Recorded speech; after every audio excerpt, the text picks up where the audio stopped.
This is a 1 of 600 carbon fiber edition Supra, and it was deemed unrepairable.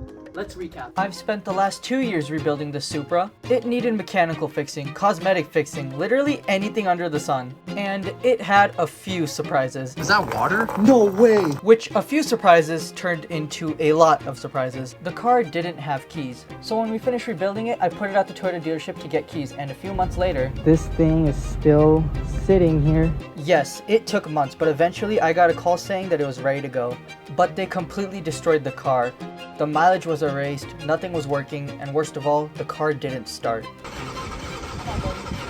I felt defeated and scammed, just awful. This dealership had no idea how to work on this car. I decided to try again with a different dealership, and they actually got the car running. But the car ran terribly, and we'll have to look into what's causing that. But worst of all, this dealership claims that they cannot fix the car anymore due to the previous dealership losing encoding within the car's computer modules. I ended up having to sell something very near and dear to me to move forward on this project. Ugh, dealerships suck. While I figured out what to do next with the Supra, it ended up sitting for days, and then days turned into months. And then I got an idea. What if I find someone so experienced in coding that they would know exactly what to do? Will we succeed? Get on! I don't know, but I found Kyle from Define Coding, and Kyle and I logged into the Supra and got straight to work. Kyle has taken the wheel and he is in my laptop, quite literally. He's like using it. This is insane. Now, it was a lot of late nights to get this car programmed, and it took months to get this right. After this is done, I'm probably gonna go to bed and wake up at like 5 p.m. because if I go to bed now, I'm probably gonna wake up towards the end of the day. So, but I'm so tired, and I feel so honored that he's working on the Supra. Like, he's all the way in the UK, guys, and I'm here in America on the West Coast, and we're doing it remotely. Like, this is insane. Got some, don't peep, you know, the stuff that we got on the desktop on the sides. That's for future videos, but yeah, it's nice. I know, we never get snow. I love it. Yup, I was up all night trying to get this thing coded, and in the morning I got to see some snow, which was so awesome, but we're not even close to being finished yet. I had to keep this car on all sorts of trickle chargers and battery boxes so this thing did not drop below voltage and ruin the coding.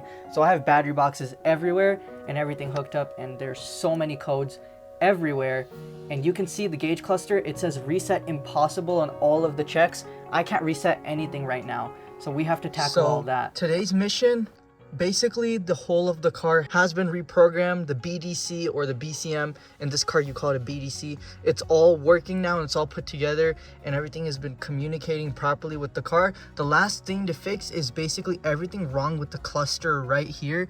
So we got to resolve this mileage issue. And then we're going to see there's this little red dot right here that Kyle from Define Coding was telling me is like a tamper protection dot, which basically keeps like a lock on the odometer. So right now it's like in that mode right now. So we have to go ahead and tell the odometer that there's no tamper happening. It's just had really bad coding done to it from the dealership. And hopefully we can get that dot taken off, because usually this is what they're supposed to look like. And we're gonna get that dot taken off of there. Hopefully we can get our original mileage back. If we can't do it this way, then Kyle has another way to put the mileage back on. So as far as the coding, after months, the only thing left to fix now is just the mileage and everything to do with the gauge cluster. Our problem lies with the cluster itself and the BDC. Let's take a look. Okay, so not the worst news, but also maybe not the best news, because what this confirms here is that basically both dealerships that we have went to previously, neither of them actually knew how to work on the car. The first one ruined the BDC that we got for the car and didn't program anything, the car didn't run, so we went to a different dealership where they got the car running eventually and then blamed the rest of the work that was left on the car on lost encoding, which we have since now figured out that there is actually no encoding lost on the car in that sense. It's not as extreme as what the dealership made it out to be. In reality, it was just a lot of stuff that the dealership hadn't have programmed yet, but they also locked out the odometer, which now has to be sent out to be repaired, as well as essentially they unsynced the new BDC. They didn't sync it correctly with the car, so they didn't program it correctly. So basically that BDC needs to be replaced too. So being in this car, a couple sets of keys, this car now needs a third set of keys with another BDC. So that would be this car's fourth BDC. The other BDC is in the car right now, and then the other set of keys is lost somewhere in California, wherever this car came from. So that is insane. And yes, yeah, that is insane. We have to get another BDC, but here's the thing.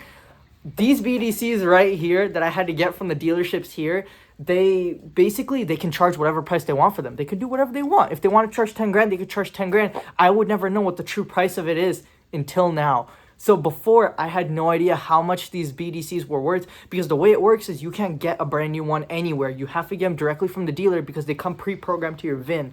So the dealership has to reach out to you, the manufacturer, tell them they need a BDC for this VIN number, and then the company will be like, okay, here's how much it is, here's when it'll come in.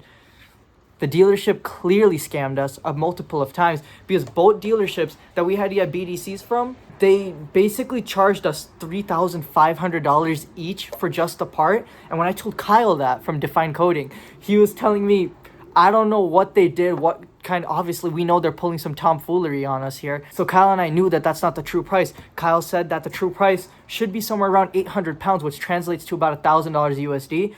So I called Boston of Toyota. I'm going to be quite upfront and honest with you. This part is on a severe back order, and meaning that if you were to, purchase this part through us, there is no telltale signs of when we would receive it, when it would come in. Do you know what the part roughly would be priced at? Our price would be $2,394.09. Okay, thank you so much. You're most welcome.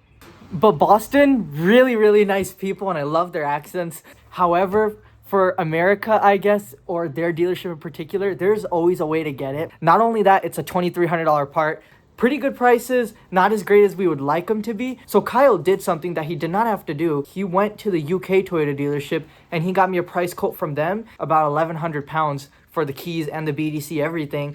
And they're gonna come pre-programmed, and all we gotta do is, these things are basically the BDC Kyle is gonna get, and he's gonna ship it straight to Evan in Boston, Massachusetts, where I'm going to be shipping the cluster. And Evan's gonna go ahead, repair the cluster, get everything synced together, get the mileage synced together, tell the BDC that this is the true and actual mileage of the car, and get everything synced together. When it comes back, I install it into the car, and then Kyle and I can go ahead and finish up the last bit of programming on the car and get this Supra's encoding A-okay. Super exciting stuff. And then all that's left after that is an engine rebuild. You guys said give this Supra one last Hail Mary, and I'm full sending it. Okay, so let's pull out this gauge cluster, shall we? This is going all the way to Boston to a very, very cool guy named Evan, and he's going to reset this thing so we can put the proper data back inside of it. But I need some bubble wrap. Boxes and bubble wrap. All right, let's get this one and this little guy. So, as one does on a time crunch, I'm going to go ahead, package up this cluster and send it off to Boston, and the BDC should be on its way from the UK very soon. Okay, so now the gauge cluster is on its way to Boston. I'll see you guys in a couple days. It's here. The BDC is finally here. I ran all the way to the P.O. box. My hair is a mess. This came all the way from the United Kingdom. This is insane. The wind is not on my side today. When is it ever? Oh my gosh, guys. This cluster took the longest time to get here. Oh my goodness, guys. It feels absolutely amazing to see this right now. All the guys did absolutely amazing work, from Kyle at Define Coding to Evan with EM Performance. Everybody did an absolute amazing job. And the reason it took so long to come back is because this was just all sorts of messed up from all those dealerships. There was so much stuff that they had to fix with the hardware and the coding on this, but it's finally fixed and it's ready to go in. It has its mileage inputted in here, 9,165, as well as the BDC that came in from the UK. I was very shocked to see that the cluster came in after the BDC, which the BDC had to come through customs and pass through all those things. So I'm pretty surprised, but I'm so happy that everything made it here safely. And then the BDC that's currently in the car is fried. These keys are the ones that came with that BDC. However, these will work with the new one because they are the same internal security number, the same ISN. So I'm happy with that. And right here is the new body domain controller, guys. Straight from the United Kingdom. Surprisingly, nobody in America could get this for me. And that's purely just because they don't really know how to order it. And I can't really tell them how to order it because I myself don't know how to order it. That's something that Toyota themselves knows how to do, but they didn't. So none of them knew how to order it. They would literally just say that you cannot get it. But the UK dealership got it. It's a huge shout out to them. And it's time to go ahead and slap this in the car. What planet is this? Oh my gosh, this is gonna be painful. But I'm happy to be knowing that I'm doing it for one. I'm happy to know that I'm doing it for a good cause. And I'm doing it for the last time ever. This is incredibly uncomfortable. I do not recommend. Oh my goodness, guys. Okay, now that the BDC is replaced, it is time to go ahead and pop in the gauge cluster, which came out of its home right over here. All we got is just two little wires right here. So let's just go ahead, get that popped into place. Just plug in those two wires and put in the two screws right at the top. And bada bing, bada boom, piece of cake. All right, guys. So now the gauge cluster is in, the BDC is in. And where did I put those keys? Here they are. And then we got our keys right over here for the car. So the BDC is in the car with matching mileage to the odometer. Everything is going to be synced together properly. Kyle and I are getting all this stuff done. I'm in the US, he's in the UK. It's like 1 a.m. here, 7 a.m. over there. So I'm up late, he's up early, and we're just gonna work around the clock. We're gonna get this thing synced together with all the other modules because we gotta resync the BDC with all the other computers. We gotta get the odometer synced with the BDC, but both of the computers now, the BDC and the odometer, have matching mileages now. So they're going to communicate with one another. The VINs, everything are matching. So we'll be able to reset the oil lights, the brake lights, the vehicle check. Literally everything on this car is going to work now properly and nothing is going to be messed up. This car is going to work as it did out of the factory, guys. I'm so excited and I'm so happy that we never gave up on the Supra. I just plugged the battery back in, guys. Oh my goodness.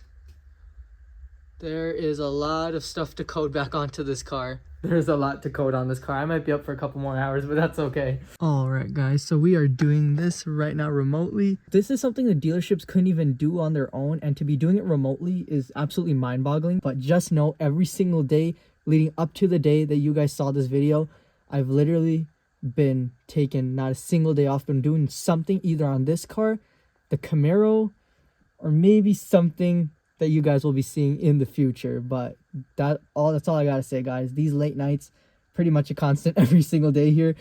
A bit later, that's actually a really bit later. Time check, 2:44 a.m. I'm trying my darnest to not fall asleep here. But basically, I'm just sitting here making sure that the car's battery doesn't die and that everything is at the proper voltage and that everything in here is working as it should and nothing gets disconnected.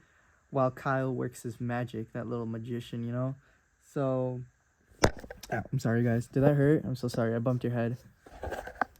But that's the whole computer. I'm literally fighting for my life, trying not to fall asleep here. But after hours of coding, you can see here, everything is now resetting and it's working great. This car took forever to get just right. I literally cannot believe it.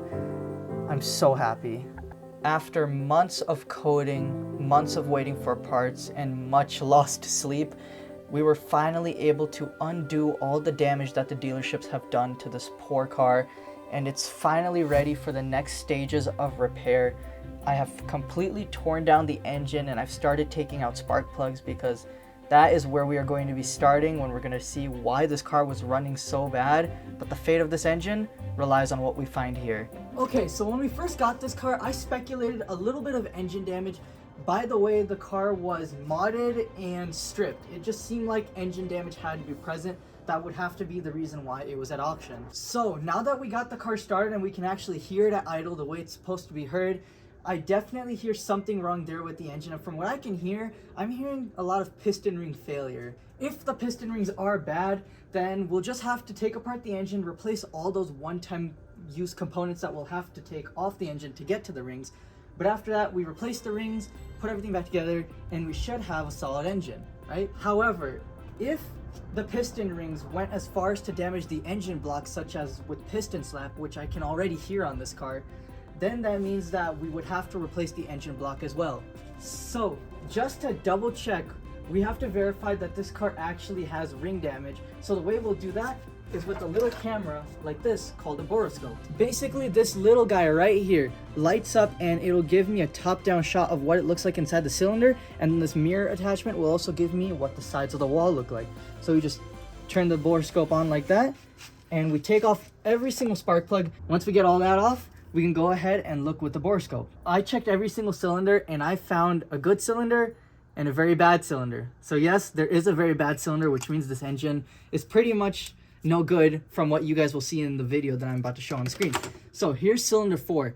You could see the cross hatching is perfect. The oil can travel around the cylinder wall like it should. It looks absolutely amazing. That's what every cylinder should look like. However, now we're gonna go over to cylinder 3. This one is really, really bad. So there's a little bit of rust in some areas, but then there's extreme gouges, big giant scratches, there's chips, there's metal everywhere. There is nothing left of those cylinder walls. That's definitely caused by piston slap and a bunch of other components. It getting very hot, lack of oil getting around the walls because there's no rings. Very, very bad. So that would require a new engine block because these engines do not have cylinder sleeves in them. Toyota and BMW made these engines in a way where they're completely one piece, so you cannot actually replace the sleeves. If you have damage like that, you would have to hone it, but that is way beyond honing. You cannot hone that damage out, so that needs a new block. So this Supra definitely needs a brand new engine block, but rebuilding this engine requires a lot more components than just a block. If the heads are damaged too, maybe the seals are not tight around it, which I'm pretty confident they're not. From when we ran the car, you can see the oil coming out the top. So rebuilding this engine requires a lot of expensive parts, and it also requires a lot of specialized tools. To get the valves taken apart on the intake side and the exhaust side, you need a little spring clamp. You also need some stuff for the main harmonic balancer. You need a lot of special tools to take this particular engine apart. I should have done this before I took apart the engine, but I really want to test for blow-by. Basically, blow-by is when air is making it past the cylinder walls or past the piston rings, and it's going through the top, coming out through where you fill the oil from, and it's not supposed to have air through there, but if you do, then this cap is just going to hover like a little hoverboard in your hand and it'll just fly right off. So I want to see exactly how bad our blow-by is on this engine before we take it out for good. So I'm going to put this all back together real quick. We're going to test the blow-by, see how bad it is, and I would be pretty confident that it's pretty horrible. And after that, we can go ahead and start working on taking this motor out.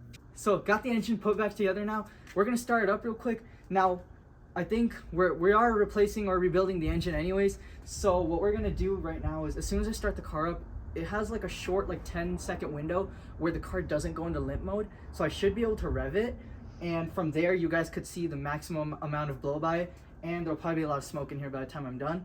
But we're gonna do that real quick just so you guys can see it a little bit. All right, here it goes. Oh shoot! All right, that's good. That cannot be good for our lungs or the car, but yeah, so that engine is not good at all. Oh man. I've never tested for blow-by before. Look at this, guys.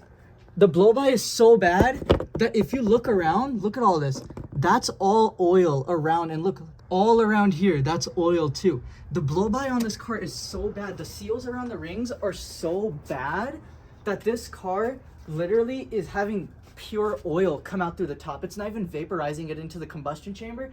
It's so much quantity of oil is escaping at the same time that it's just coming right out through the top. I've never seen blow-by be that bad before, not even online. So that's crazy. The previous owner definitely destroyed this car. And I don't want to hear from anybody that the previous owner drove the car the way it should have been driven. If he did, this car only has 9,000 miles. Like, this shouldn't have happened, but we're going to go ahead. We're going to get the Supra right. I'm way over budget on this car, but I'd rather see this car on the road than go back to the auction because I never want to give up on a car. So we're going to go ahead and get this thing back up onto the road. But before we start tearing this car apart, it's in desperate need of a detail. So I went ahead and I did that, and there was a lot of oil on the bottom side of this car on all the new parts that we put under there from the engine, just spewing oil everywhere. So I went ahead and I took care of that. But another thing is, my biggest fear on this car is if we go ahead and rebuild the engine on this car, who's to say that the engine will run good then? Because it still could need new valves, new seals. It could need a whole lot more. It's not just rings and pistons. So that's my fear, and I'm confident that just because of the way this car is running right now, it probably will need new valves as well. If oil is leaving the engine unburned from the top of the engine, it's probably safe to say that those seals are bad. So I don't think it's such a good idea to rebuild this engine. Maybe we'll just go ahead and replace the whole thing, but let's see where this video takes us.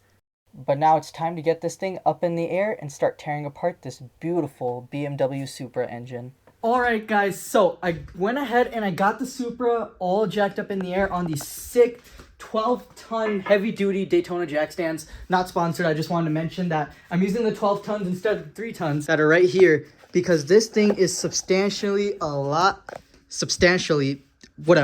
way higher than what it usually would be on these. So we have way more room under here, and that lip is pretty much battered.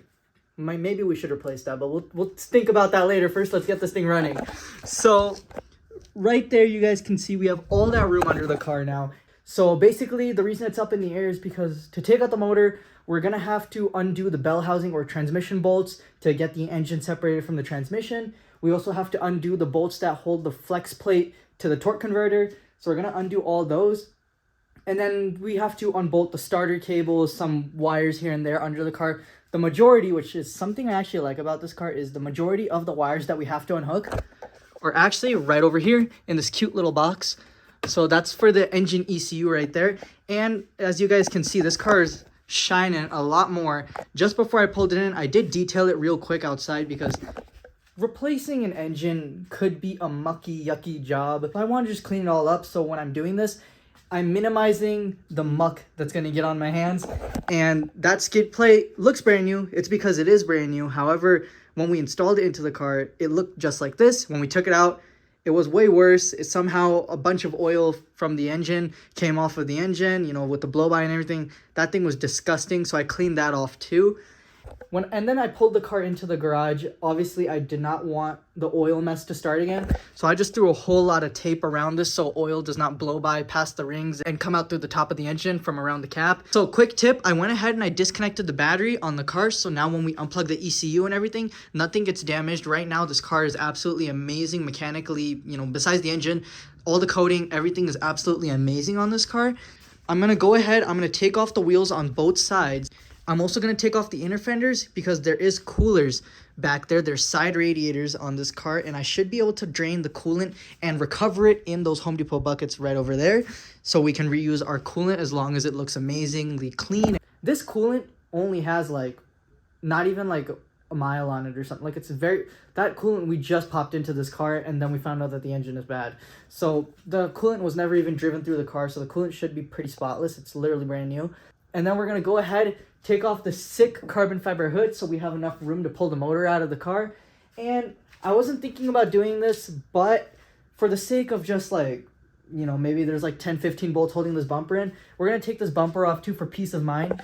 Because when we take this motor out of the car, I would hate for something to just be drooping off of the engine and just hit this and scratch that all up. So just for peace of mind and to just play my cards correctly, I'm going to take this pristine bumper off right here, probably place it over there or something, just so we have as much room as possible. Plus, we'll have like that much room more in front of the car for working space. So over here, we're even going to figure out, guys, can you replace a motor, a long motor, it's an inline 6, can you replace a motor in just a regular home garage? We're about to find out. I think it's possible, because if it's not possible, then we're going to be in a pickle. So there's going to be a lot of stuff jam-packed into this video, guys. We just restored all the coating on the car. Car is amazing. And now in the same video, we decided that we're going to be replacing the entire engine. And I'm still waiting for the engine to come in. It should be here shortly. Maybe tomorrow, maybe after tomorrow. All I know is that it's coming all the way from the East Coast to the West Coast, and it's already been picked up. So it shouldn't be too much longer until it's here. But let's see if we can get our motor pulled out before the new one shows up.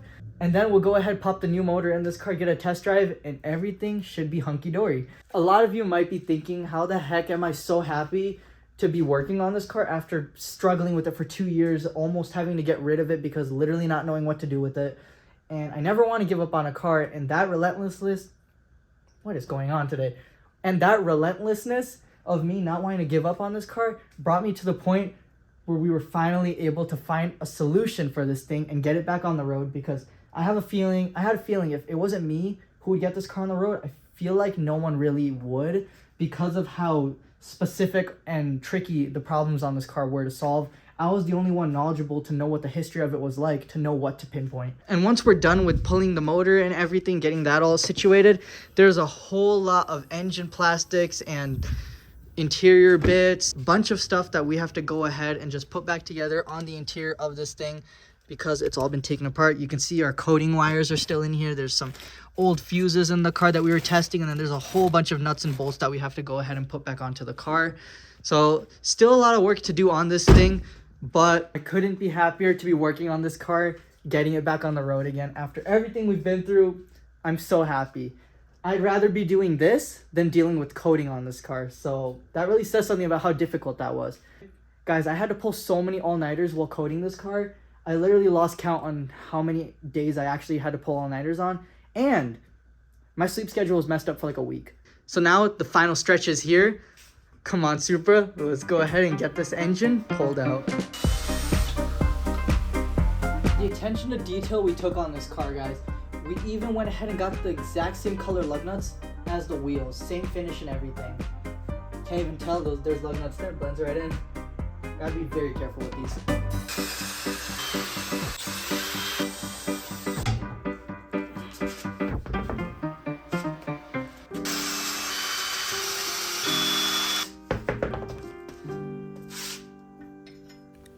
Now it's time to loosen up these fender liners to help get this front bumper off the car.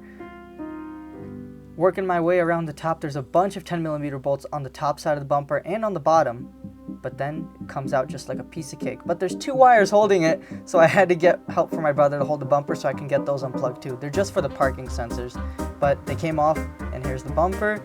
And then my brother and I get this sick carbon fiber hood right off the car. This thing is surprisingly heavy because of how huge it is.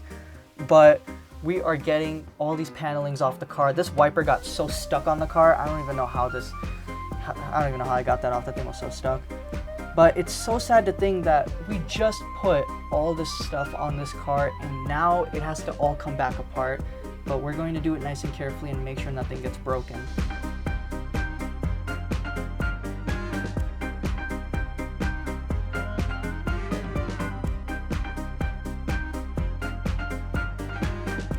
Now we are getting to the tangier side of things on this engine. It's time to go after all this wiring. So I'm unplugging the starter cable and all the ECU plugs right here. Super easy to get to on this car. I love that about this car. They're right here at the top. This ECU came out so easily. I couldn't believe it. I'll have to keep that nice and safe, and there's the bracket for it too. I gotta loosen up these strut braces so I can get this air box out of the way, because surprisingly this thing takes up so much room, and I found something. It's moist in there. Tons of oil found its way inside the intake tube. Luckily the filter itself is clean, so that doesn't, ooh, don't fall, buddy. I guess for some reason either oil is coming through the turbocharger or something and going there, or maybe that turbocharger that we bought as a replacement is bad. Could be a lot wrong with this engine. As you guys know, literally oil is everywhere. That skid plate back there was covered in oil, which if oil was coming out through the top, I have no idea how that much oil got on the bottom. There could be a lot wrong with this engine that we don't know about yet. And the good thing is the entire thing's getting replaced, so I'm not going to worry about it too much. Progress update. All right, guys. So this is how far we've made it so far on the Supra. I put this little thing right here for my knees so they don't get all nice and scratched up by the car, so they could stay a pristine smoothness. Moving on from my knees, we got all this stuff taken apart right here. So we have all this room now. I took out the ECU bracket, all the wires. The harness is just right up here on the engine, which I love about this car is the harness is just in one spot right here. And basically you don't have to do anything. You don't have to disconnect any more other wires in other parts of the car. Everything else is pretty self-explanatory. You got your positive, your negative wires, and everything just, you know, following where they should. But I love how all the random wires are just in one area rather than throughout the entire engine. That was beautiful to take apart. So got that all taken apart. Got all this nice access around the car now. I can easily see all the compressor lines now. And then over here on the floor, we have a whole lot of stuff. We got our cowl pieces, our brackets, our 0.5mm spacers, a bunch of trim pieces, paneling, engine covers, cowls, strut braces. And then right inside the interior here, I have the ECU. I was 100% right with this car when I suspected that this car was probably tuned, because right here on the back it says 2022 Supra ECU, and the factories do not write that on the ECUs. So I already went ahead and I got that detuned. So now when we put the new motor back into the car, it's going to run smoothly as it should, OEM and everything. So we got that nice and resolved, but we've gotten the majority of the work out of the way. There's just a little bit of stuff left to do, and I'm not gonna lie, guys, this is really fun to do. Like, I know it probably shouldn't be, but it is. And I don't know, I kind of like that. Basically now, there should be a couple bolts right here where the transmission meets the engine. So I'll just undo a couple of those. I believe they're actually E-Torx bolts, which are a funny type of screw. So I'll have to see how to get those out. But sometimes a regular socket fits pretty well on them and it works just as good. So should be able to use an E-Torx there. I'll loosen the flex plate. And then we're going to go ahead, take off these inner fenders right here. And we're going to just go ahead around the car and start draining the coolant. There's two reservoirs for this car. This one right here is for the engine and turbocharger. And then this one is for the intercooler and heat exchanger. So they're two separate systems, but everything ultimately meets back over at the engine. So we'll have to empty both of those reservoirs. But I have the vacuum filler kit already, which we'll get onto later in the video when we fill the coolant. But I'm going to try to collect all that coolant because that coolant is... it's not cheap on the old leather wallet. So now it's kind of more so the more hard to get to stuff. So we're just going to be, you know, in these tight areas under the car especially. Oh, man, that's going to be awful. These floors are not... Those floors are not like a Tempur-Pedic at all. So it's gonna be hard on the old shoulder blades down there. But maybe I should put something under there to... so it's not as rough. But we're going to have to get a couple of really tight bolts back there. And then we're going to move over to the front. We're going to take a couple stuff off the front of the car, see about moving the water pump, this intake tube, the charge pipe. We're just going to kind of try to slim up the engine even more in the front end, just so we have that real estate in the front of the car in case we need to move the engine around a little bit in order to get it out. We're not going to take off this tie bar because if for some reason the engine slides forward during removal, it's going to protect our fans and radiators and condensers from getting hit with the engine and damaging them. So we're just going to keep that bar in place. We should be able to just get this thing and then put the new one back in. The new one is not here yet. It should be here. I just got ETA on it. It should be here in like 5 days from now. Hopefully it comes sooner because 5 days is a long time. But let's go ahead, keep moving forward on this engine. I'm having a whole lot of fun here, and I'm especially excited to get a good proper test drive in on this car, guys, because oh my gosh, I've been wanting to drive this thing the way it's supposed to be driven for like the better part of almost 2 years now, and it's amazing to know that the time is almost here and everything is going super smoothly. Please, Supra, be nice to us. We've been through so much. I hope this goes well. Let's go ahead and finish up the final disassembly of this car and get this motor taken out. I never thought this motor would actually be coming out of this car. I never thought we'd actually be working on this car again. I thought this car was Dunzo's, guys. But Brozos, it looks like this car is not Dunzo's. Let's get this engine out. So I'd say it was definitely a good call not ordering a bunch of engine parts for this engine, as there's a plethora of things wrong with it. Still have no idea how that oil got in the intake tube, but I have my reasons. But got the fender liners off, and now all the coolant drains are exposed. Wipe that down real quick to make sure that once the coolant falls out, it doesn't get contaminated by anything. Look at all that. That's good right there. All right, we'll let that do its thing. As soon as I open the cap, the air helps it escape even faster. I bet if sour apple was a drink, that would be sour apple. Now, I have to take off every single coolant hose holding coolant on this engine, but one small issue, the tools that are needed to do this are broken. So I need to go to the store and get some new ones. That should do the trick. I'm like the CEO of being insanely socially scared when pulling out my camera in public. I literally dropped it, but I caught you guys.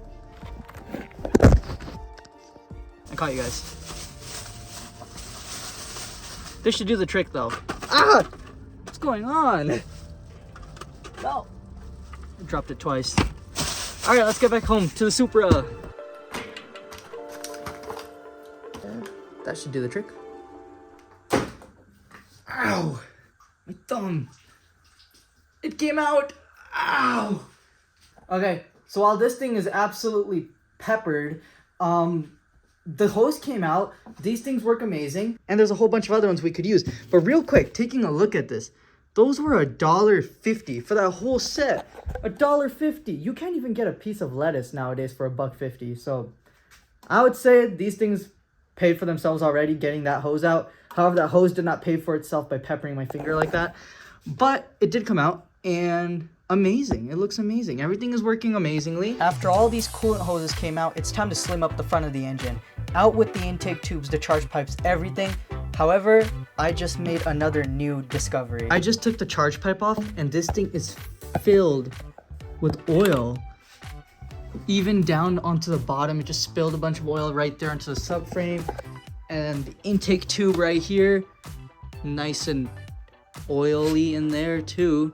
So definitely oil is getting into a lot of places where it shouldn't be. Look at how much room we've slimmed up on this engine up here in the front. This charge pipe comes right off like this.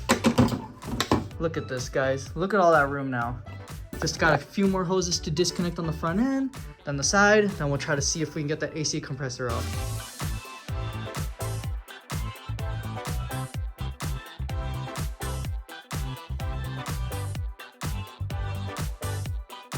I feared that there might be oil in the coolant, so my dad and I examined it, and there was. And then my brother ended up coming into the room too to examine the cool little picks I got, and he approves of them. They're awesome. But I had to buy some brand new coolant because it was just contaminated, unfortunately. Some of these hoses were extremely hard to get off, but when they finally came off, let's just say I'm not allowed to show the condition of my hand, but lots of red liquid was present. Ouch.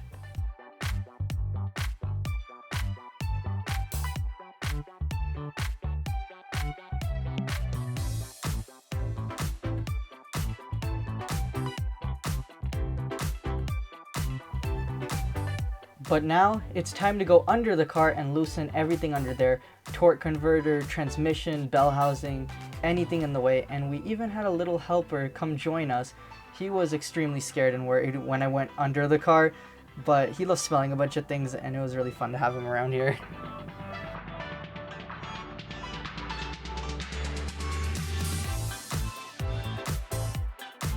Okay, so the progress update is we got everything completely disconnected on the engine to my knowledge. As far as I can see, I got the transmission disconnected from over here in the back side of the car. That was extremely hard. I took off a couple more brackets to get more access to it.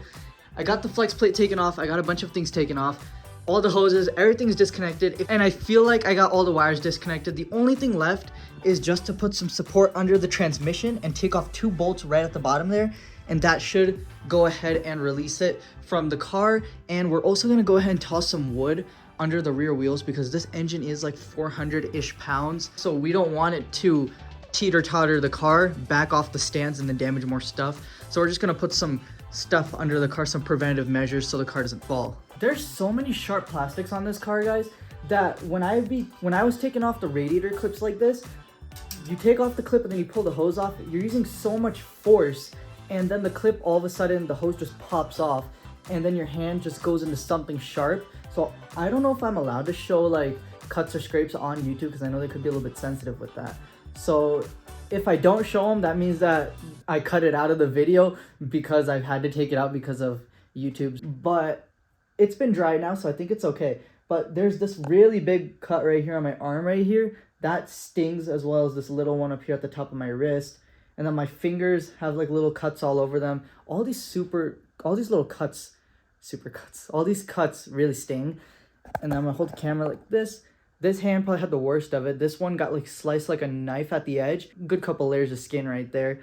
And then there's a bunch of little cuts that you can't see in this lighting, but I can feel them and they hurt a lot. But overall, pretty good. Definitely a lot of cuts. This one's pretty bad though. I literally smacked the strut tower like right here, this sharp plastic with it. So that really sucked. And then while I was taking apart some of the engine stuff, you guys may have seen in the montage, Storm came inside to hang out with us a little bit. So it was really cool seeing him here. That's what I like about working at the home garage. Storm can come in and visit us. I placed an order for some coolant. The reason I did that is, well, I'll show you. So this is the coolant that came out of the car. And if you guys look closely, there's like little swirls all there on the edge right there. You could see some swirlingness.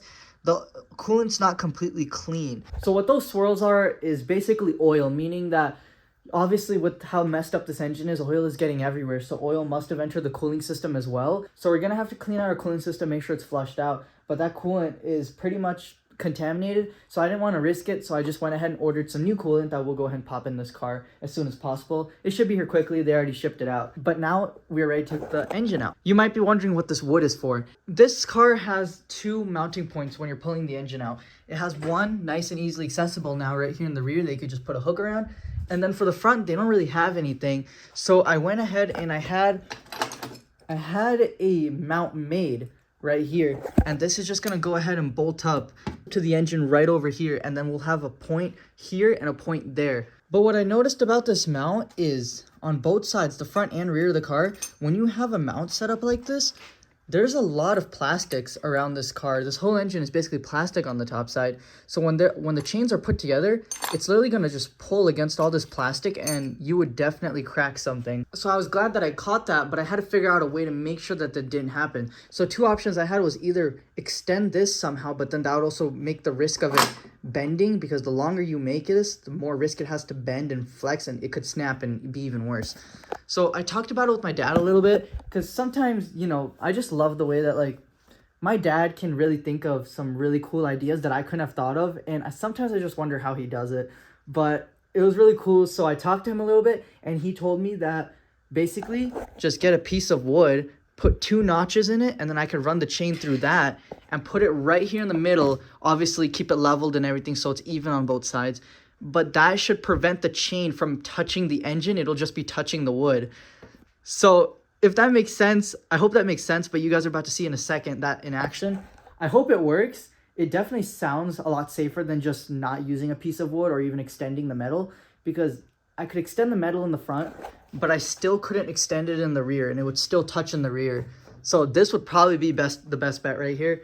So I guess let's go ahead, chain this motor up, and it's going to come out, guys. And once this motor is out, I have a feeling we're going to have a lot of cleaning to do in this engine bay. But let's get this motor taken out. Okay, just before the engine came out, I had to double check that the transmission plugs were also disconnected. So I was just checking them. This one had to come out. And then there's some wires down here that I unplugged. But now we're 100% ready to take the engine out. And I'm not going to show it because it's fresh. And I don't know if YouTube is like, you know, it might have already came on the camera. But hello. Yeah. Got a new cut. That one's irritating. But yeah, I should wear some gloves. But these are the type of cuts where if it was a latex glove, they would literally just cut right through the latex, because it's happened before. And if I use like those thicker cotton gloves, then I can't really feel what I'm doing, because a lot of these wires are in a place where you kind of just have to do it by the feel. You can't see where they are. But I'm gonna get a band-aid. So yeah, it would be pretty cool if cars were made out of cotton balls and pillows. Then my hands wouldn't be getting cut. But it's finally time to pull out the motor, and this is the moment we've all been waiting for, guys.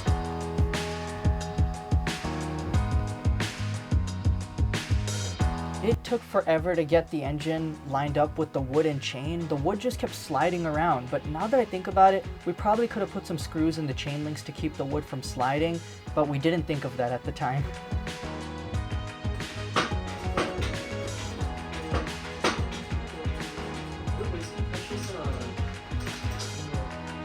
So we ended up leaving the wood method, and we started taking off precious, sensitive brackets and parts of the engine so we didn't break them, and modified our engine pulling brackets so they would clear the engine without hitting anything.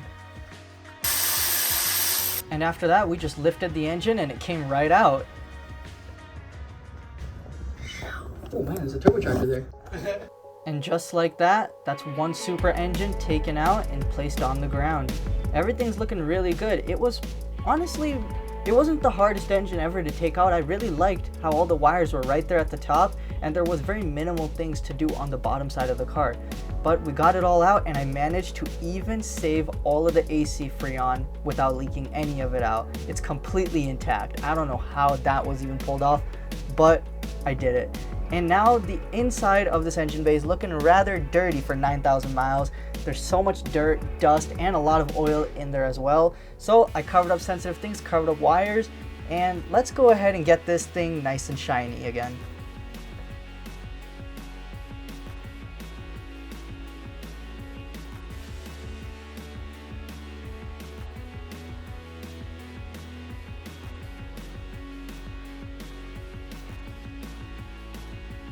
This is what you call an extreme detail. Have you ever seen anyone take an engine out just to get the engine bay clean?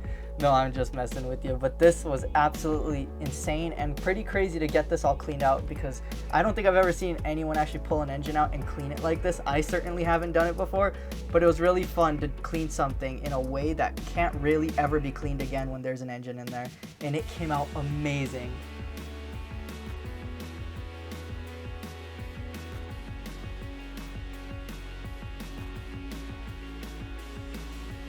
But now we are officially ready to put the new engine in. That is, as soon as it comes in. Alright, I hear the semi-truck outside. It sounds like the engine is here.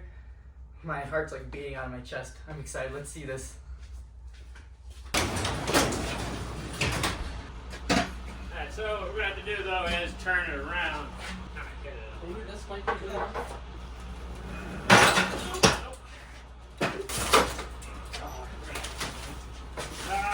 Well, this way would be a lot easier, but I was just looking at my turnaround room.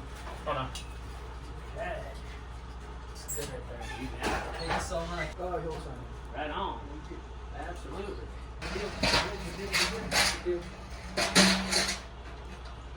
New engine. New engine. New engine. And there he goes. The type of stuff I've been able to pull off within a residential neighborhood is crazy. What did this guy here, Storm? What is this? He's having a smelling frenzy. What is this? Alright, and after a good night's sleep, it's officially the next day, engine day.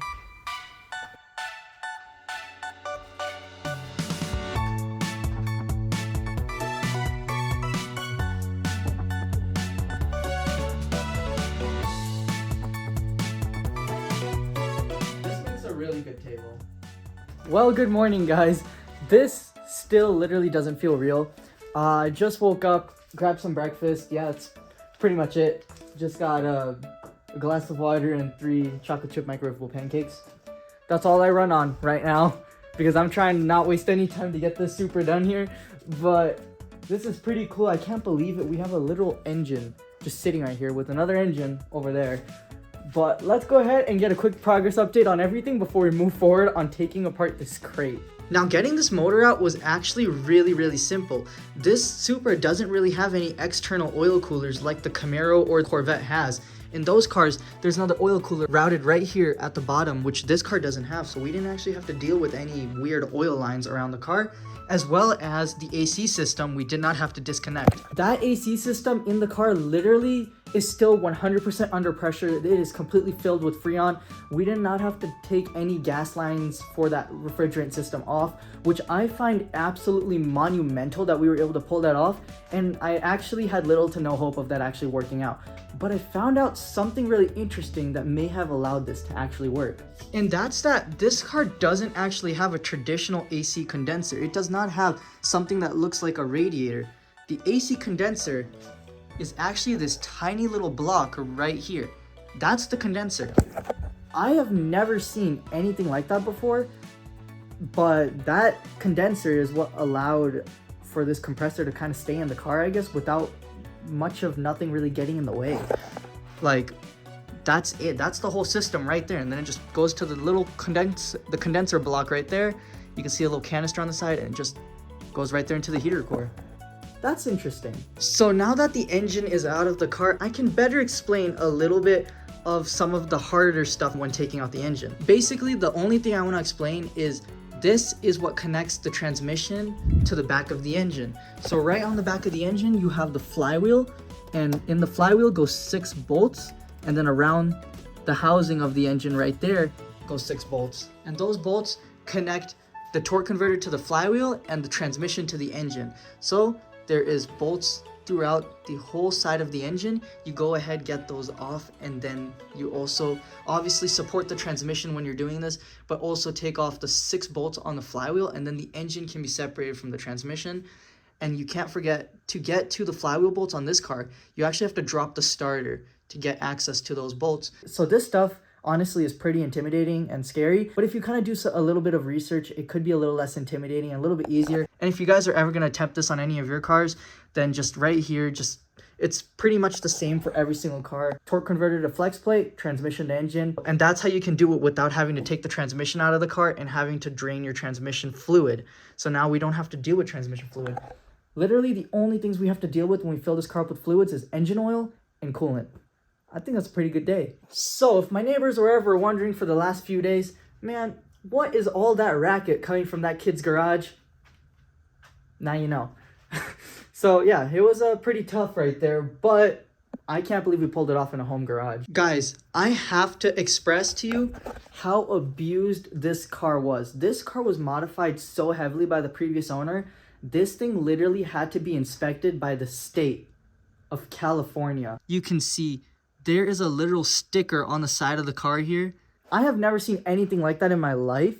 That is pretty crazy that they had to put that on the car, because it looks like they literally had to inspect the car because of how much it was modified. That's honestly really scary, and I'm kind of glad that that motor is not staying with this car now, because who knows what's actually wrong with it after seeing that. But now we got the brand new motor right over here, guys, and we got the old motor right there, but we're gonna go ahead and put that motor into the Supra, guys. I can't believe I'm saying this, but this Supra is almost ready to hit the road.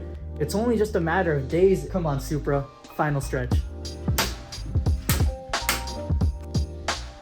This crate has staples, nails, zip ties, rope, and it's really fun to undo each one. It's almost like a new level of a game each time I move on to a different hardware holding this thing together.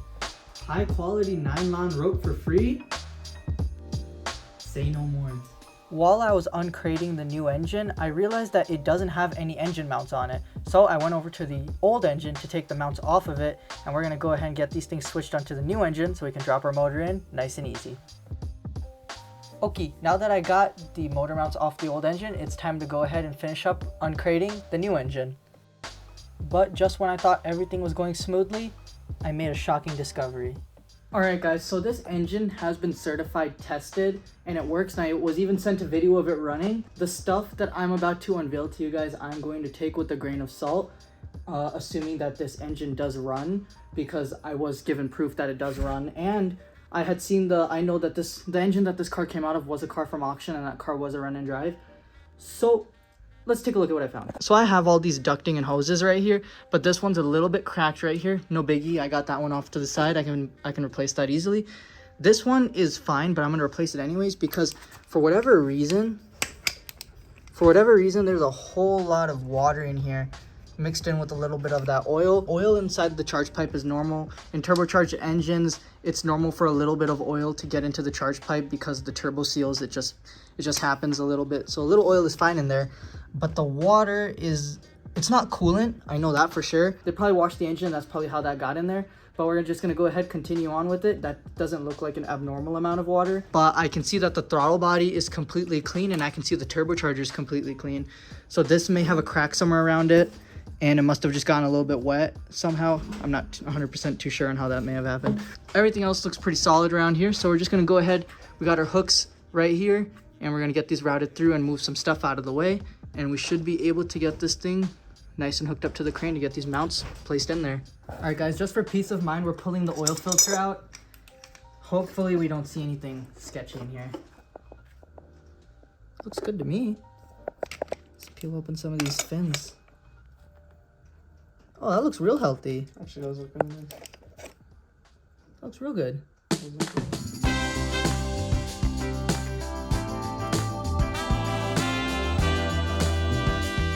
Okay, so discovering that water in the engine was a bit of a scare, but luckily everything checks out and it is definitely not as bad as what we had found in the old engine. That one was just way worse. and clearly oil was coming in from everywhere. Over here, it just seems like there might be a crack in something and it just came through there. So luckily, everything checks out there. Now we gotta work on getting this whole thing uncrated, and I have to take a lot of stuff off this engine that we don't need because we have it on our other engine.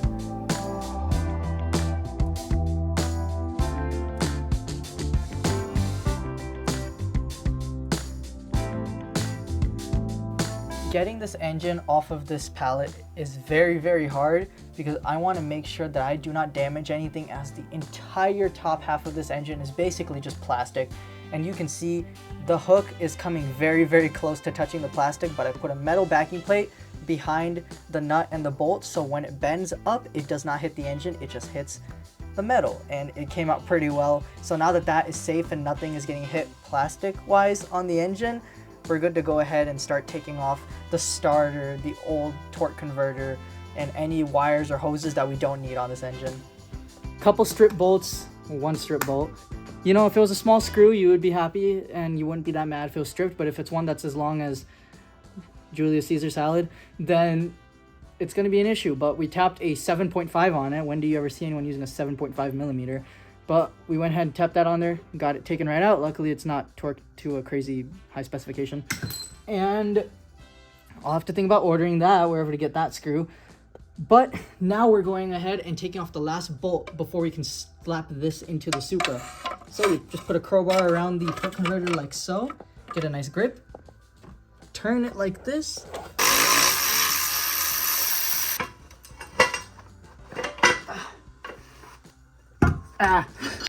Nice. I think I'm gonna nickname that Colossal Junior. All right. After a long day of stripping this engine, disconnecting hoses, getting a lot more cuts and bleeding a whole lot more, we are finally ready to drop this engine into the Supra and just forget about it for the rest of the night and worry about it tomorrow. I say that in the nicest way ever, Supra. It's just that it's very late. So let's go ahead and pop this engine in, and then we'll wake up tomorrow and we'll get on to the rest of the stuff. Okay, buddies, it is super late right now, but we're gonna go ahead and get this engine put into this car. We're just gonna place it in here. The next morning, we're going to go ahead and plug everything up onto it and see what all that entails, but it's gonna be crazy, guys, and so far, so good. Alright guys, it is the next morning here now, and we made a lot of progress last night. I can't believe we actually got the motor dropped into the car. But here's what it looks like right now. So everything went absolutely smoothly. The only thing left to do is literally just reassemble everything that we've taken apart on this engine. The bad news is we lost a motor mount. Oh, you lost your motor mount? Well, I'm sure it's around here somewhere. We could probably find it. No, my motor mount is broken. So basically the motor mounts on this car are made of mostly plastic and a little bit of aluminum and a whole lot of rubber. On the left side right here, this motor mount got a little snagged and you can see it's leaking oil. And essentially it ripped. So that's not going to stop us from doing a whole lot on the engine. We can still complete the whole thing, but we probably won't start it until after that mount comes in, which I think we can get that mount pretty quickly. So by the time this whole thing is assembled and ready to go, the mount should be in by then. It should be pretty easy to slip into place, but we're just gonna go ahead, screw everything, bolt everything in. We'll probably even bolt in that motor mount on that side just a little bit, but then we can probably just get the engine lifted a little bit to get that other mount out. It shouldn't be a problem. As far as everything on this engine was going, everything was going smoothly until the very end, but that's completely okay. Sometimes things just break, and at least it's just a one little mount. It's nothing too crazy to worry about, so my fear is hopefully it's just easy to replace. But now without any further ado, we're just gonna go around, start plugging things in, routing wires around, getting the torque converter and the transmission and everything completely screwed in, get everything torqued to spec. I'm super excited, guys. Things are finally starting to take shape. Let's do it.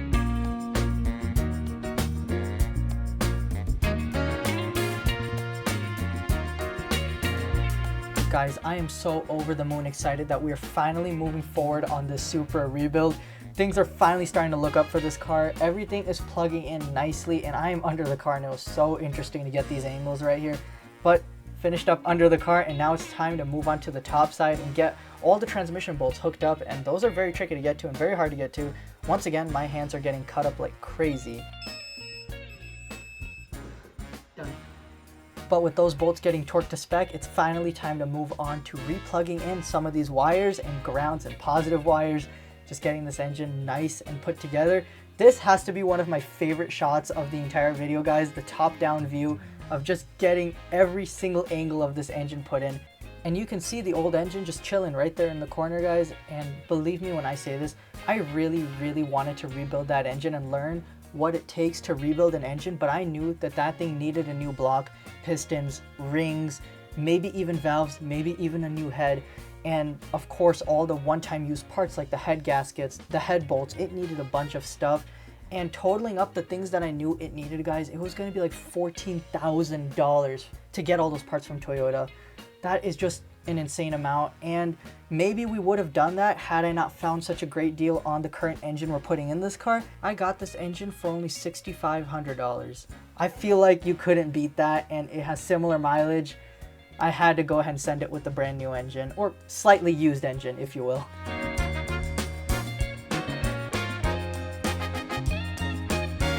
Okay guys, progress update. So I got all the wiring attached to the car. Everything is nice and plugged in. In theory, you know, minus fluids, this thing is pretty much ready to fire up. However, I do want to point out that this wiring took a while to do because I had to end up going over to this engine, and there was a secondary wiring harness that runs all the way back to the transmission and all the way to the AC compressor, and I had to take it off that engine and route it through this one, and I got it nice and plugged in, and now the wiring is complete. However, I noticed something about this engine that I'm actually really glad that I caught. So once this car is ready to hit the streets, I'm actually going to go get an emissions test on it because this car clearly wouldn't pass emissions before. It was smoking like crazy. So I want to get an emissions test to finally finalize the fact that this car is fixed. However, this car, in the way that it sits right now, it actually would have failed the emissions. So I was looking at this car right here and I realized that this downpipe right here, it appears to be a catless downpipe. It's not an original downpipe. It doesn't look like a catted downpipe. It looks like a catless downpipe. So downpipes come in two ways. So obviously there's your OEM one that's catted, but you could also get an aftermarket catted downpipe that'll sound a little bit better. And then you could get a catless downpipe that's not going to pass emissions and it's going to be even louder, which is what I think we have here because this is a completely smooth tube the whole way around. And a catted downpipe will look something a little bit more like this. You can see this is the whole catalytic converter. It's got it welded right there. I'm super glad that I caught that right there because this car would have failed. So we got to do the right thing as always and get this nice and switched out so everything on this car can be hunky-dory. Got it out, guys. Wow. That surprisingly went a lot easier than I thought it would. Now it's time for some fun stuff. We're going to be adding the finishing touches on this engine. There's not a whole lot left. Basically, to complete this engine, all we got to do is just put the airbox on and a couple of hoses up here. As you can see, the belts and everything already on the car. And then one thing I actually do want to show you guys is we're about to fix a $10,000 fix for about $5. So if you're new here, I'm just going to do a quick little recap. A couple episodes ago on this car was leaking washer fluid down from the washer bottle, and we come to find out that the main wire that holds washer fluid all the way at the bottom, there was a connection like this on the back side of this washer bottle, and it was split and broken, and there's no way to actually really fix this. So what we ended up doing was we got a new connection that looks something like this, and the hose was too thick to be slipped on. This hose was too thick to go over this, so we used a different kind of hose and we clamped it, and that solved the leak. However, these kind of hoses do not like it when they're getting help from another hose for some reason. So when we try to get the washer to come, all that's happening down there is the line is just bulging and pinching. If you look super closely down there, you can see a pinch on that line right there, and then you can see where we clamped it. Yeah, so right there you can see it. Sorry for the bad quality in that clip. It was a little hazy, but I had to show you guys so you guys know what's going on. So basically, we have to replace the whole line, but here's the issue. I cannot find this line anywhere, and when I called the dealership to find it, we come to find out, if you look closely, it's routed right alongside this chassis wiring harness. So in order to get this washer line, you have to spend $10,000 to get a new chassis harness to then take this line off of it. That's ridiculous. So what I decided to do is I bought another one of these lines right here, a slightly different version of it, and it's a very thick hose, so when you bend it, it's not going to pinch or anything. So it looks pretty good. So what we're going to go ahead and do, we're going to get this end popped out right where this original hose is going, and we'll route this stuff down behind the car and make it look nice and pretty, and then the washer jets will start working on this car.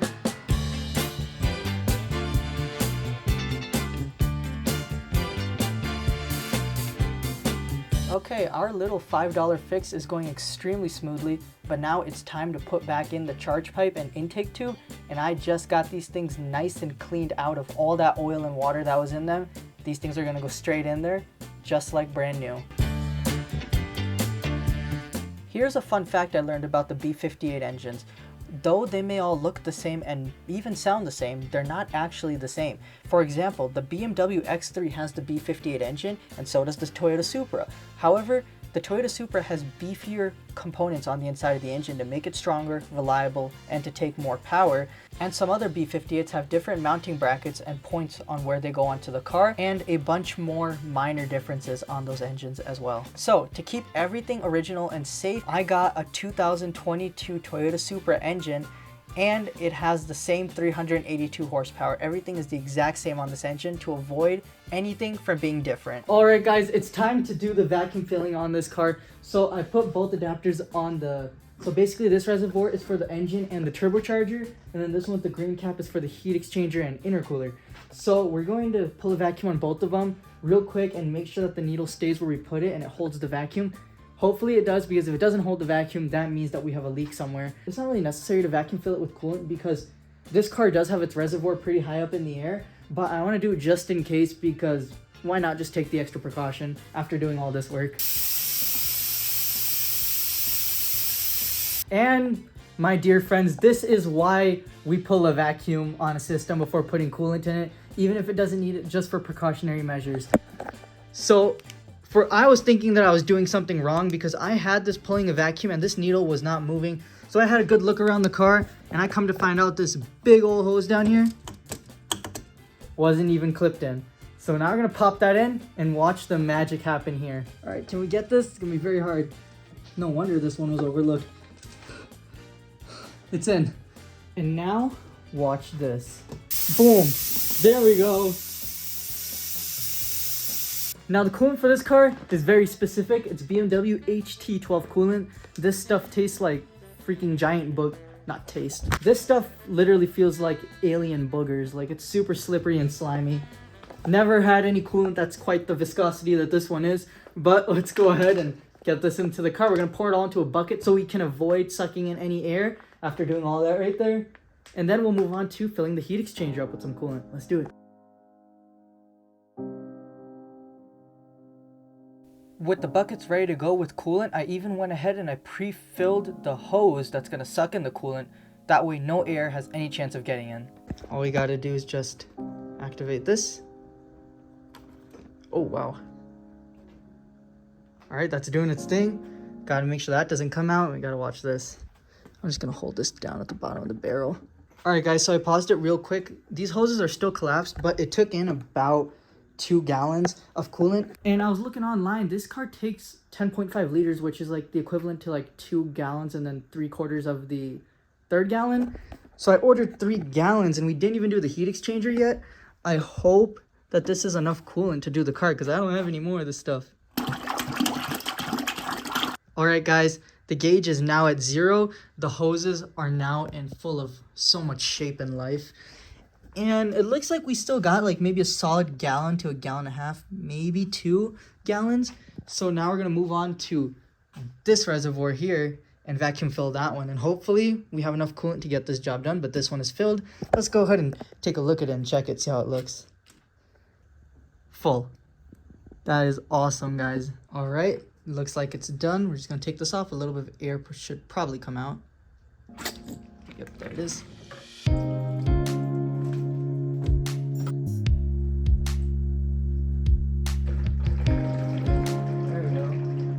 Wow, that's still a lot of coolant left right there. All right, guys, this is it. So we're on the final stretch to starting the Supra. We got all the coolant nice and filled up, and I even went ahead and I drained out the oil that was in this engine right here. And surprisingly, it had all 6.9 quarts inside of this engine here. And the oil actually makes me feel a lot better of the health of this motor. So if you look at it, it looks nice and shiny right here. And obviously it is ready for a change. It's not crispy gold as it should be. But if you look really closely, in some areas of the oil, very, very slight, you could just see some tiny little marks inside the oil. These are little bubbles, but beyond the bubbles, you could see little lines and stuff like that. I believe that is the condensation as well, which being able to see the oil that clean is actually really good because that's not that much condensation as well. It's normal, especially in a very humid place like Florida, for a car to get a little bit of condensation to enter its engine somehow, especially with an engine that has a bunch of plastic pieces.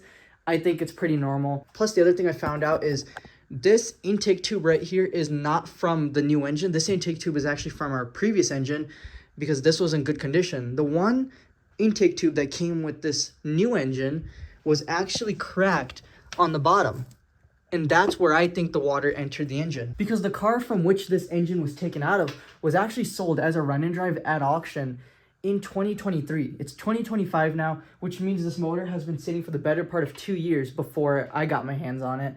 It's still a running and driving motor. It's just been sitting for a little bit. It's about to get a lot of fresh oil, a bunch of cool new stuff. So it's going to be running as it should be, a lot better than what that motor was running. This motor is also very low miles, so I'm pretty excited. Everything checks out. I'm happy with the way the oil looks, but dang, I don't want to start this car without the motor mount. With the motor mounts not functioning properly, I don't want the engine to start and then it shakes so hard that the car just gets knocked off the jack stands. So I don't know how we're supposed to start the car without the motor mounts. Oh wait, the motor mount is here. Fooled ya. So we have the new motor mount in, and you can see this old one is just dripping like crazy, but quite an awkward angle. But I'm getting this new one installed, and here's a before and after. I don't even know how we're able to get this motor mount in there. It's a very tight working space, but we're doing it. And just like that, I got those in and torqued to spec, and we're good to go. Now it's time to move on to an oil change. Make sure we get our brand new crush washer on there and change out all of our gaskets so everything can be nice and fresh and sealed nice and tight.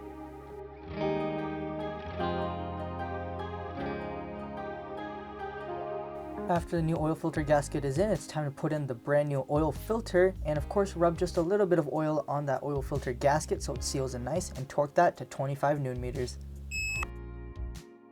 Now it's time for the fun part, fresh crispy golden oil going back into the engine. And of course I'd like to mention every single fluid I used in this car and part is 100% original. Now we're done with the oil change. The motor mounts are in. This engine is nice and stout. It's not going anywhere. You could hear all the fluids in there. You can hear all the fluids. The oil is in it. Got 6.9 quarts, which translates to 6.53 liters. So I got that put in there. And the whole time we were putting this car together, I kept finding more of these little tiny aftermarket grounds everywhere that have been cut. So who knows what's actually been done to this car. But it doesn't matter because now the engine is completely different. So it's time to start this thing up, guys. Hopefully everything works well. I don't think there's going to be any leaks because we vacuum filled the coolant. The oil did not leak out. Hopefully this engine is a good one, guys. Let's go ahead and get the first start up. My heart's beating fast. What about yours? It's getting there. Oh wow. Okay, so Alright. I'm going to connect the battery. We should probably open the garage. I'm connecting the battery. This is scary. This is the first time this car's going to like scan itself again. And it's gonna be like, oh wow, something. Hopefully, there's no check engine light now. It's gonna be like, oh, something feels funny. It's really I tight. feel funny. I'm gonna connect the battery. There it is. Car just came to life. I wonder if it knows it has a new engine yet. It's saying the hood's open. Yeah. Yep. My heart's beating fast. All right, it's going. All right. All the work we did relies on this moment right here. Come on, Supra.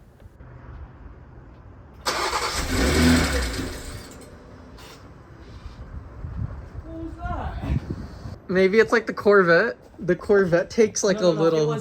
So it's gonna do that a few times. Maybe that was the only time it was gonna do it. But the fuel pumps haven't been primed yet. Oh So- yeah. Wait, hold on. Okay, ready.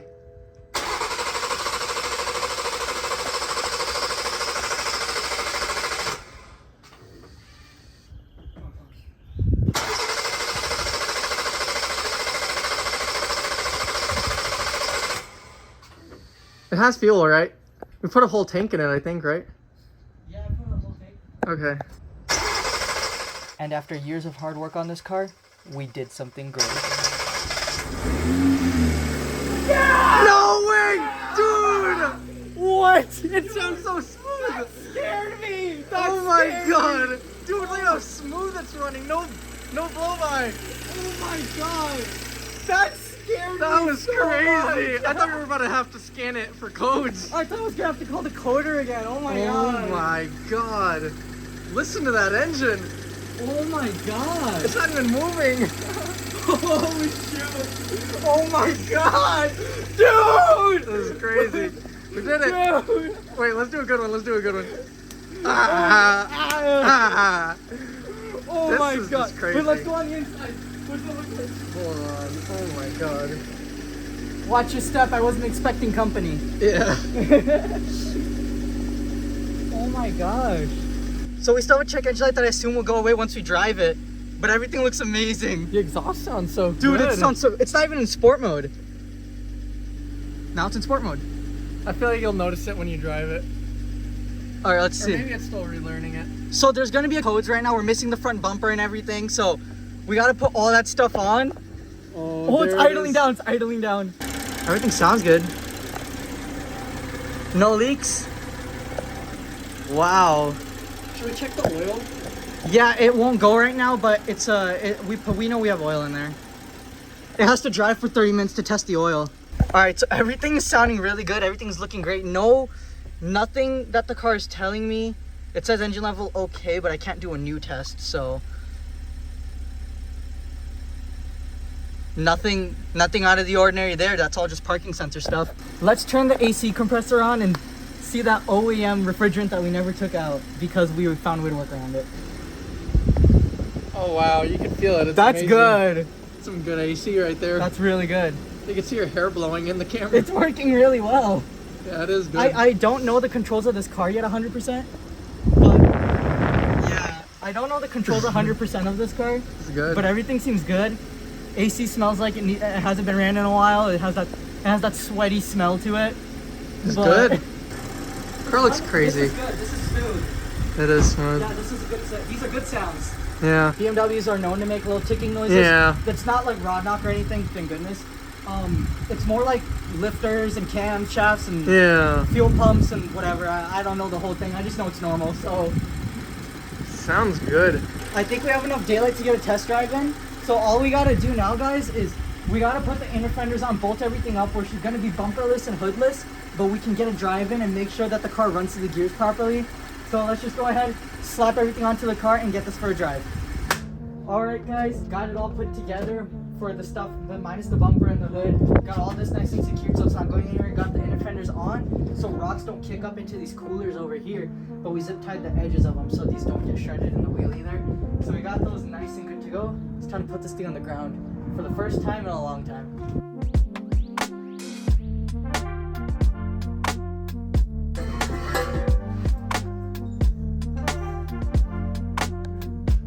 Slow.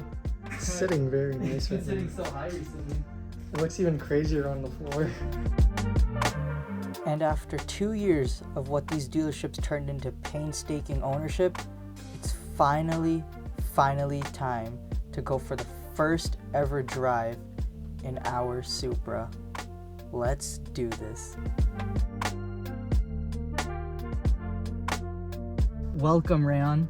It's finally working. Oh snap. We still have all of our coating stuff in my seat down here.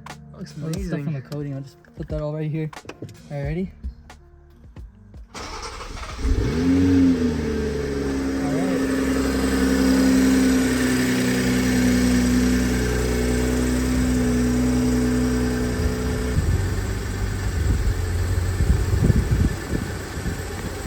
It's actually moving under its own power. This is crazy. And the brakes are squeaking so bad from all that rust.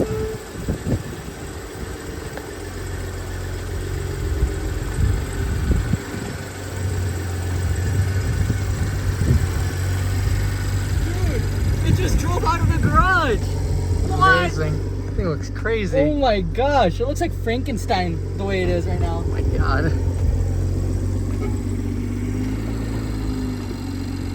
This thing's crazy. Dude, oh my god. It sounds so good. That sounds good. All right, let's hop in. Let's go. All right, gotta keep a fire extinguisher on us at all times. Monitor all the temperatures. I was so scared to start this car. There's 5 more of these in the garage. That's But good. We're gonna take one of these with us. That's good. It has seat belts, which is good. Yeah, the brakes will have a lot of Build up. build up on them. It sounds like a horn.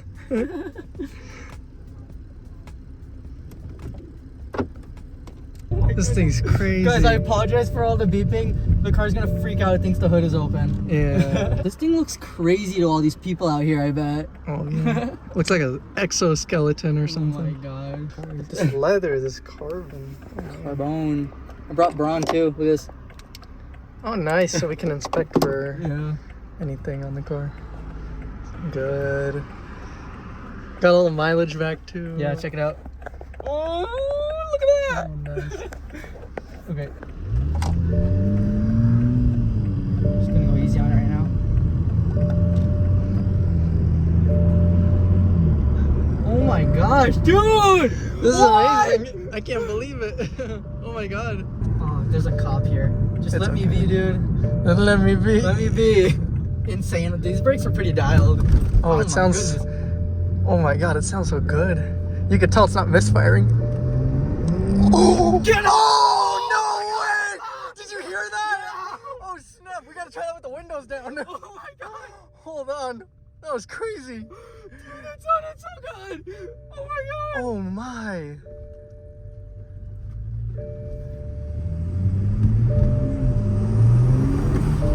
Goodness! Oh my god! What? That's I don't know if crazy. you can hear it on camera, the turbos are like... They're like whoosh. Oh my god! Oh my god! Oh my god! This thing sounds like a GTR. That's crazy. Dude, oh my god! Oh my god. This is crazy. No smoke is a crazy sight to see. I know this car is not smoking at all. This is good. It smells exactly how the Camaro smelled the first time we drove it, but like that's like that smell. Yeah. Like that first drive smell. Yeah. Like nothing is wrong. It's just burning off the old stuff. all that Yeah. residual all over it. Oh my gosh. And the engine's been sitting for 2 years, didn't you say, right? Yes, this engine Yeah. was sitting for 2 years. Guys, this engine, oh my gosh, it's low miles. Like I couldn't bear to think that this engine was not good condition. You hear the rocks Yeah. getting kicked up. When I was looking at this engine and thinking that there's no way it could be bad because there's people there.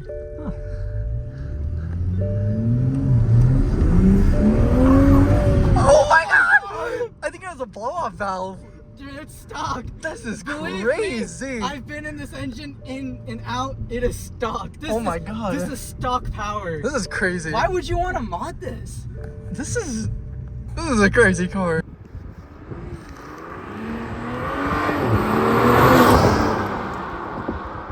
Golly, oh my god.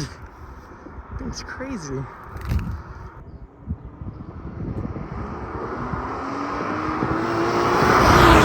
Are you kidding me? That's amazing. All right, guys, I'm gonna let my brother drive it. Oh my god, this car's interior is so photogenic. Okay, it's been like 2 or 3 years ever since this car first. This car has not started in forever or drove properly in forever. Oh my god.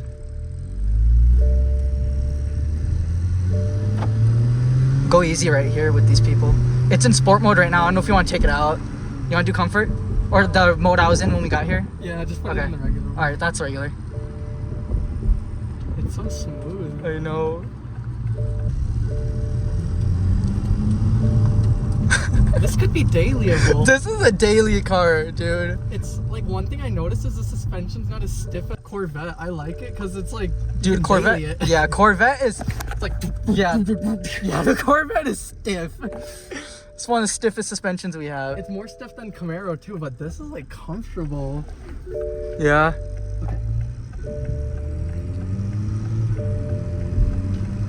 The engine is so healthy. It's so healthy. It's shifting and everything is working so well. I'm just gonna do a little one. Yeah, go for it.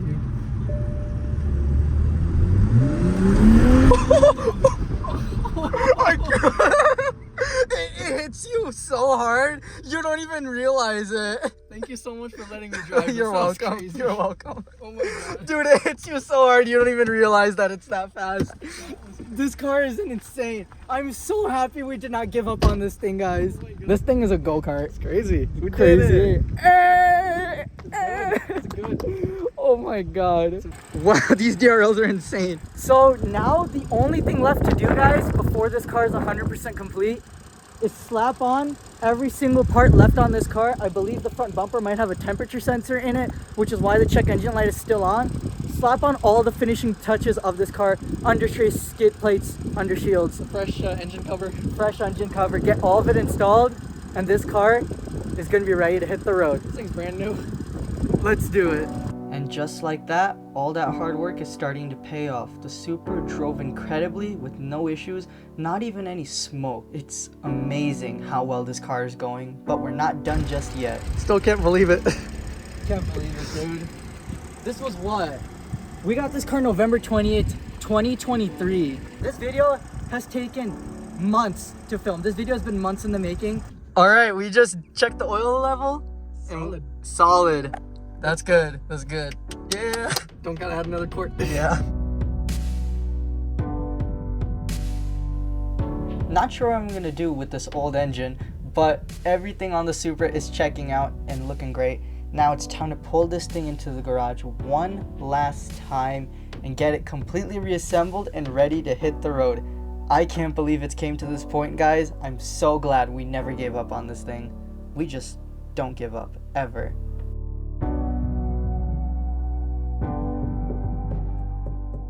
Alright guys, before we go ahead and reassemble the rest of the car, I did catch something real quick. These tires, when I got them, were great condition. They're literally brand new, but this car's been sitting for so long at those dealerships and I let it sit out in the sun for so long. The tires actually started to crack. So that right there is not good at all. As you guys know, I'm trying to build this car to the 10 out of 10 condition. It's going to be absolutely perfect, and I'm not going to lose a little bit of that rating in my head with having some cracked tires.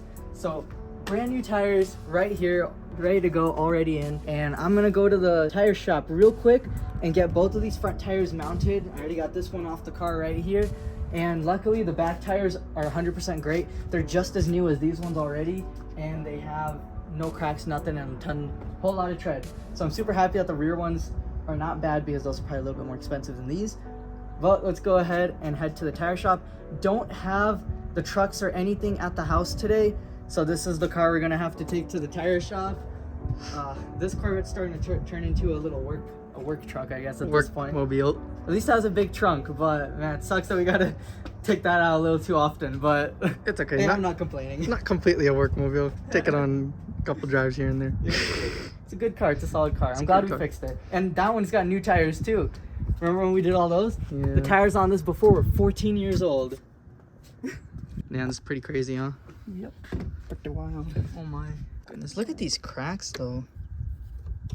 All along. There's some pretty massive ones too on this one. Look at this one. It's big. Alright guys, I'm on my way to the tire shop right now. I got all these big hunks of rubber right here, right by me, so that's pretty fun. Should get there pretty quick.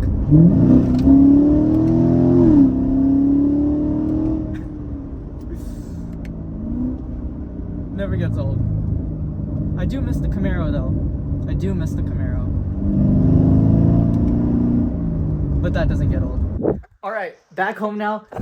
Got all the tires nice and mounted. But now it's time for the fun part. There's a ton of interior work. There's a ton of pieces all over on the inside of the car that we have to take out and put back together. We have to put together the interior. There's some old BDCs and some old key fobs that we got to remove from the car that are just sitting in there. We have a bunch of underpaneling to put under the car and a bunch of underpaneling to replace under the car. And some of these pieces I've had for literally almost 2 years, and some of these pieces I picked up about a week ago. So we got a lot of stuff to put together. We have a whole bunch of old parts and a whole bunch of new parts for the undercarriage, the front end, the interior. Everything is gonna get nice new parts on this car, and it's gonna look amazing. And of course, I had to go ahead and set this car up on a trickle charger so the battery can charge up while we work on it. And it's a mess, especially on the interior. We got so many sets of keys, BDCs, trim paneling, floor mats, just everything tossed around because we had to access all sorts of things on this car while we were trying to code it. But it finally came out well, and now we just got to reassemble everything. The brand new skid plate that got covered up in oil that we cleaned off is going up for one last time, and it's never going to be that oily ever again.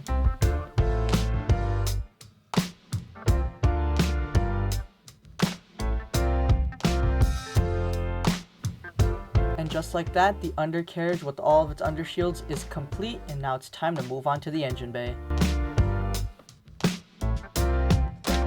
Again, one of my favorite angles, but we're gonna go ahead, put in all the strut braces, the cowls, the wipers, all the little trim paneling, engine covers, route the wires, and get the entire engine bay nice and buttoned up. This thing is about to transform. Well, that could have been really bad.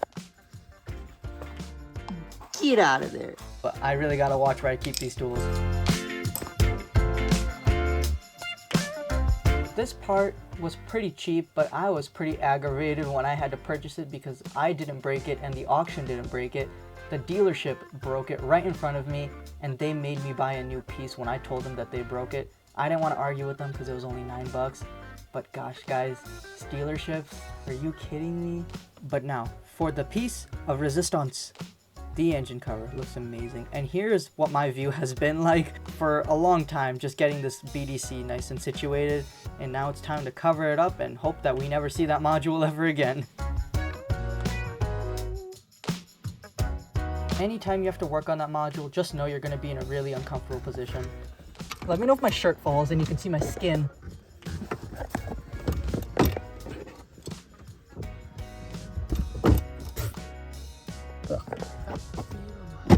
There we go.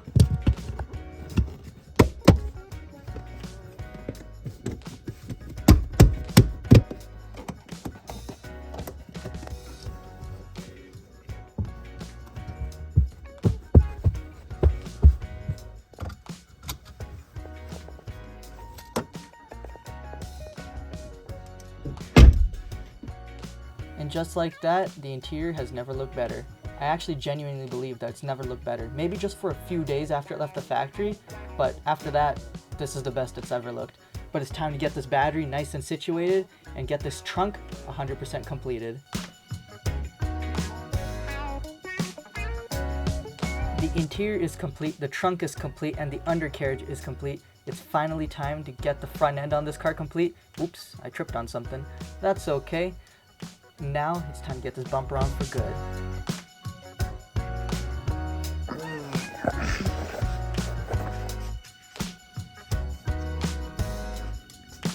My brother and I are just having a whole lot of fun filming and working on this car, and this part is something special I bought 2 years ago for this thing that we are going to install as the final piece later in the video. I cannot wait. I've always wanted to see that thing go onto the car.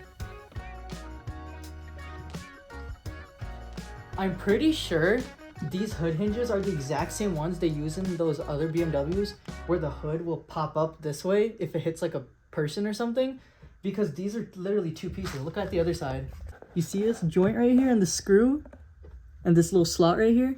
Oh, I know what you mean now. Yeah. That's cool. It just doesn't have the airbag on it, or the airbag It's component. the hinge without the deployment. The deployment machine potentionizer, or whatever they call it. It doesn't have that, but Doesn't have a it's pretty cool. potentionizer. This is an interchangeable part from some BMW. That's sick. Yeah, that's pretty cool. Oh, how about that?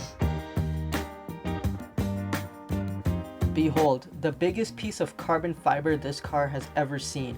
The carbon fiber hood. It is going back on to this carbon fiber edition Supra, and it transforms this car. And of course, we have to get the fitment on this car right with some forged wheel spacers with extended length lug nuts, installing those back onto the car, and getting everything plugged back in. The washer fluid fix went impeccable. I can't believe how well and original everything looks there. Of course, we cannot forget the other side. We got to get this side right too. Put all the original stuff and our wheel spacers back in there. Extended length lug nuts going right in. And those new tires never look fresher. And the hood is shut for the final time, guys. All we gotta do now is get this car lowered onto all four wheels, 100% complete, and it's time to move on to some finishing touches.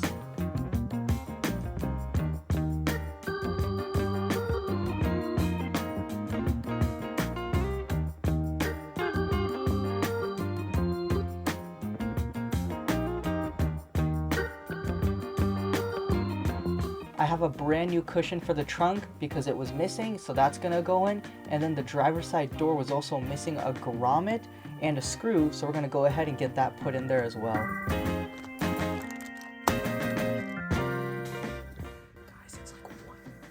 Guys, it's like 1 a.m. right now.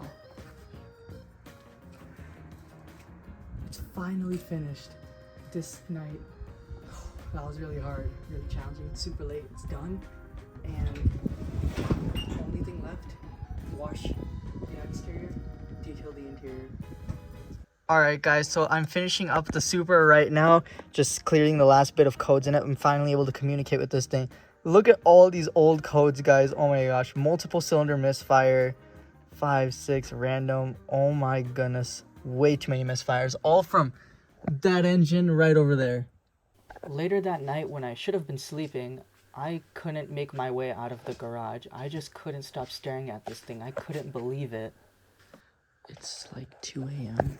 I literally cannot stop looking at this thing. I can't believe it's actually done. And I'm so happy. After so long, it's finally done. I just can't stop looking at it.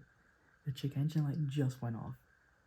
And I just have a whole lot of emissions test and alignment and all those appointments tomorrow with it. So I got a full day of driving this car after 2 long years. I finally get to drive it faultless and free. Oh my goodness, everything looks so amazing on this car. The next morning, with minimal sleep, it's finally time to do what we've been waiting for. Let's drive this thing.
With this build, we looked adversity in the eye and we just laughed.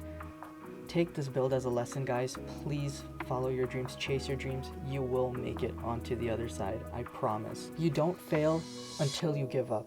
So just never give up, please. Oh my gosh, guys, I can't believe it. The Supra is finally working after so long, after so many battles. We looked the devil in the eye and we did not blink. We looked destiny in the eye and didn't blink. Anyways, I don't know if that made sense, but we got the Supra done, guys, and it looks absolutely amazing. The carbon glistening. If there is wind noise, I'm trying my best to keep it at a minimum, but I do apologize if there is any wind noise. But we just took the sickest rollers ever, guys, and this thing looks absolutely amazing inside and out. I can't believe it. Let's just take a look at all this work that was done right here. But take a look at this beauty, guys. 382 beautiful stock horsepower, and this Supra absolutely scoots, guys. It is so fast. I have not driven a sports car pretty much ever since the Camaro has been gone, and I really miss the Camaro. This helped me a little bit, and this was super awesome, guys. I can't believe how well it came out. Everything is so squared away on this thing, and this was a heck of a rebuild, guys. It took so long to do. We had to get like 5 BCMs, 4 different key fobs, a bunch of coding. We had so many people scam us and fry a bunch of components. We had to replace a bunch of things. And then of course we had to fix what the previous owner did to this car. And at the end of it all, we found out that we need to replace the motor, but that wasn't gonna stop us. The motor is absolutely flawless, guys. Motor started up the first time, first crank it started up, no issues, no nothing. If that's not worth a subscribe, I don't know what is, guys. But that is absolutely amazing how well this car has came out. And now there's one finishing touch. Come on. So about 1.5 years ago, when this car was supposedly done at the dealership and they told us to come pick it up, I had bought this floor mat for the Supra and I never got to install it. Because my goal was to install this once the car was actually finished. So almost 2 years later now, Supra is finally done. We have this amazing floor mat to put inside of our carbon fiber edition Supra. Let's do it. Sealed. Brand new.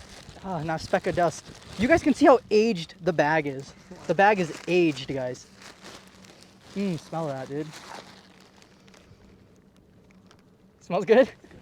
Good stuff? All right. Oh my goodness. Oh, That's a good investment right there. All right, let's pop this in. It is so incredibly windy, guys. oh my god, that looks amazing. Oh my goodness, that completes this car. I did not think that would look so sick. That looks really sick. It's a Supra badging right there. Holy cow. And look, another one right there. Oh, 2 Supra man. badges. That's clean. That looks really insane. That's sick. Well, it's finally done. It's finally done, guys. One of 600 carbon fiber edition Supra. We've been through thick and thin with this car, guys. We've been through everything with this thing. As you guys saw, at one point we thought this car wasn't even repairable anymore, and people kept telling us to get rid of it. The dealership was telling us to get rid of it. The lawyers really suck, and everything was just a whole hassle with this car, but we did not give up. We got this thing done, guys, no matter what it took. We had a goal set in front of us, and we did not let what anybody said stop us from doing what we set out to do. And that's a lesson to you guys. Don't let anybody tell you you can't do something. Even when it looks like you can't do it, you just gotta keep on trying, guys, and eventually you will get there. So I'll have the Instagram account linked down below if you guys want to see more behind the scenes stuff. We just filmed a ton of them today, and I will see you all in the next one. Bye.